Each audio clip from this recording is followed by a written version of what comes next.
Olá, minha amiga, meu amigo, hora do nosso encontro, nesta quinta-feira, 7 de agosto. No 7 de agosto, em 1879, nos campos de cima da Serra, no Rio Grande do Sul, em Vacaria, caiu, segundo os registros, acumulou-se 2 metros de neve. Estão falando em mudanças climáticas hoje.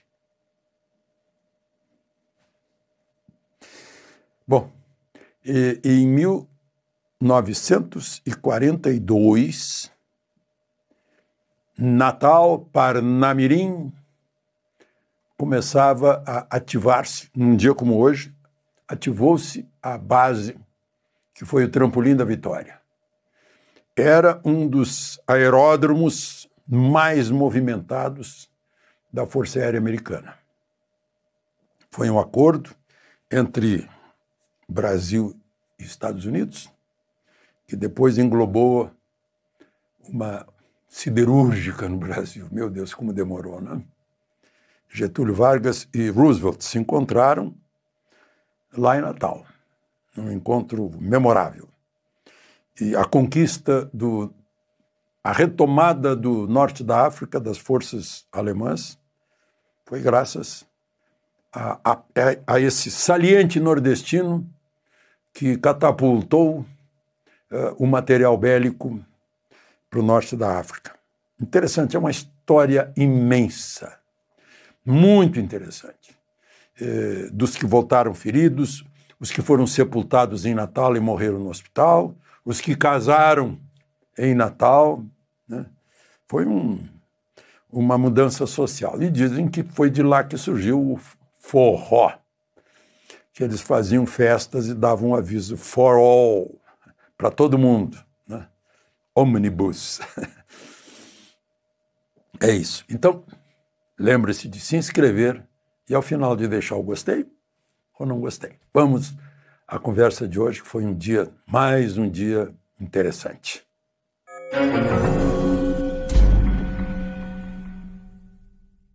Bom, saiu mais uma postagem da Embaixada dos Estados Unidos em Brasília, que é a representação diplomática do governo americano.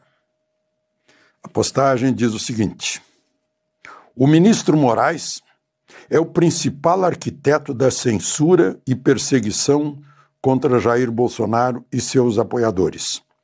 Suas flagrantes violações de direitos humanos resultaram nas sanções da Lei Magnitsky, determinada pelo presidente Trump. Eu fico me imaginando qual seria o motivo de mais essa nota. Como que a reafirmar o que já aconteceu e a lembrar dessas violações. Será que é um aviso que antecede a mais uma dose da Lei Magnitsky?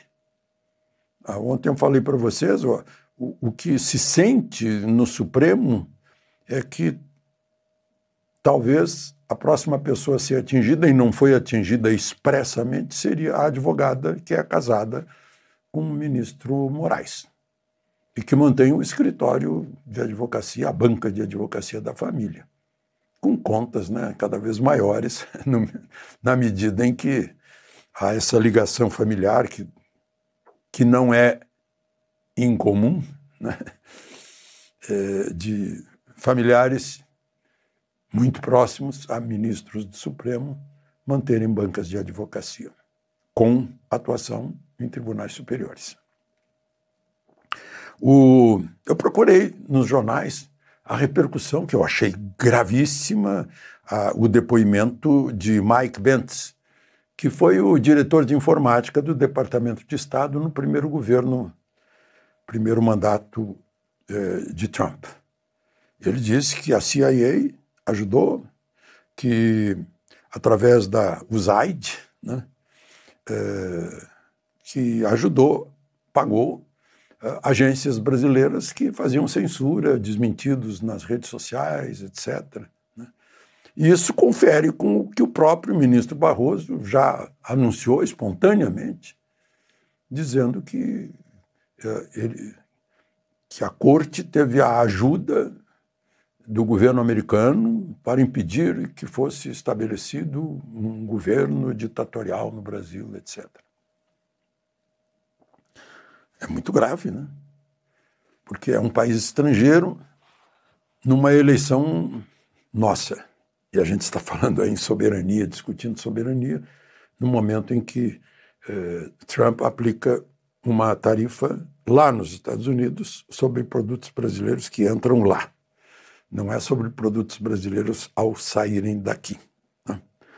Bom, vocês acompanharam ontem à noite, eu não fui dormir antes de a coisa se acalmar na Câmara dos Deputados. Acabaram abrindo os trabalhos. Estava difícil de abrir os trabalhos. Por fim, o presidente Hugo Motta falando em cumprir lei, Constituição, regimento interno, e sempre disposto ao diálogo. Anunciou-se depois que tinha havido um acordo e não houve o acordo. Hugo Motta hoje desmentiu as notícias de que teria havido acordo para votar a lei de anistia e um projeto de tirando do Supremo o foro privilegiado. Depois que o Hugo Motta fez o desmentido, o líder do PL, Sóstenes Cavalcante, que teve um papel muito importante nesse movimento político lá dentro do Congresso, pediu desculpas aos seus pares e a Hugo Motta por ter deixado passar esse entendimento que tivesse havido um acordo com a presidência da Câmara. Na verdade, diz ele, esse acordo foi entre as lideranças dos partidos de oposição para trabalharem pela votação de uma lei de anistia, um projeto de anistia, como prevê a Constituição, que cabe ao Congresso conceder anistia, não cabe ao Supremo não conceder anistia, né? Que é a consequência, né? E esse projeto de tirar do Supremo a prerrogativa de foro privilegiado, né? O que está escrito lá no artigo 5º, que é a cláusula pétrea, lá pelas tantas, é que ninguém será julgado pelo juízo que não seja o juiz natural, né? Não será admitido tribunal de exceção e tem que ser julgado pelo juiz natural. Quem não for privilegiado, o juiz natural é a primeira instância. Quem já não tem mais mandato é julgado na primeira instância. Mas o Supremo fez lá uns entendimentos que acabam ficando acima da Constituição, uma coisa incrível, né? Esse é o fulcro da questão. Bom, e o Nicolas, vocês viram, né, as imagens estão circulando aí, né? A deputada, é uma deputada de Mato Grosso do Sul, do PT, Camila Jara. Ela nega, dizendo que não houve nada, que ela é pequenininha, que ela é doente, que ela não poderia dar um soco no estômago de Nicolas a ponto de Nicolas desabar. Estava atrás da cadeira do presidente da Câmara. Estava naquela ocupação lá, para evitar que a sessão fosse iniciada.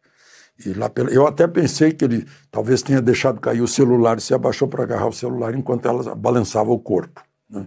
Mas, enfim, isso pode ser apurado por peritos que examinem as imagens. E testemunho de quem estava ali em roda, né? Bom, mas o Nicolas, deputado Nicolas Ferreira, anunciou que já tem, sim, 41 assinaturas entre os 81 senadores. Isso significa mais da metade. Então já há força para abrir um processo instalando uma comissão especial de impeachment de presidente, de ministro do Supremo. Com 41 votos, começam os trabalhos, né? E se repetir os 41 votos no relatório final, né, o ministro é afastado previamente para ser julgado. No julgamento precisa de 2/3 dos 81 senadores, que significa 54. Dos 41 que Nicolas diz que já tem, para 54 são 13. Eu pego a lista dos chamados indecisos, que não disseram nem que sim nem que não, E são 21. Então, teriam que aparecer 13 desses 21. Eu tive dando uma olhada nos 21, não parece ser fácil. Entre os 21 está o Ciro Nogueira, esse é fácil, né? Está lá o Romário, tem mais uma senadora do PL, né? Mas, enfim, é uma contagem complicada. E o mais complicado de tudo é que o presidente do Senado, Davi Alcolumbre, tem dito que, enquanto ele for presidente do Senado, ele não vai botar, não vai abrir essa questão, esse julgamento. E hoje ele chegou a dizer que, ainda que tenha 81 assinaturas, eu não abro. Ou seja, inclusive a dele, né? Ele se contraria ou esqueceu de fazer as contas, né? Mas, enfim, é isso. E aí, pois é, com tudo aquilo, eu citei o Mike Pence, mas eu não vi a repercussão que deveria ter nos jornais. Não vi, interessante. Já está com um abafa. Então, eu aviso aí minhas amigas e meus amigos, não acreditem mais em quem escolhe o que você pode saber, o que você não pode saber no órgão que está informando você. Foi um depoimento importantíssimo de um caso gravíssimo, em que, claro, deveria ser ouvido também alguém, ministro-presidente Supremo, por exemplo, né, pelo órgão que fosse publicar, ou que dissesse, ninguém no Supremo se manifestou a respeito dessas denúncias aí que eu já falei aqui hoje na nossa conversa. Bom, e só para encerrar, num caso aí que não tem como eu deixar de conversar com você sobre isso. O Tribunal Superior Eleitoral decidiu hoje que a próxima lista tríplice para indicação de uma vaga no Tribunal Regional Eleitoral do Rio de Janeiro só vai conter mulheres, ou seja, advogadas mulheres. Para que haja, estava escrito lá, alternância de gênero. Aí eu fui para biologia que eu aprendi. Nós somos hominídeos. Quais são os nossos gêneros para ver alternância?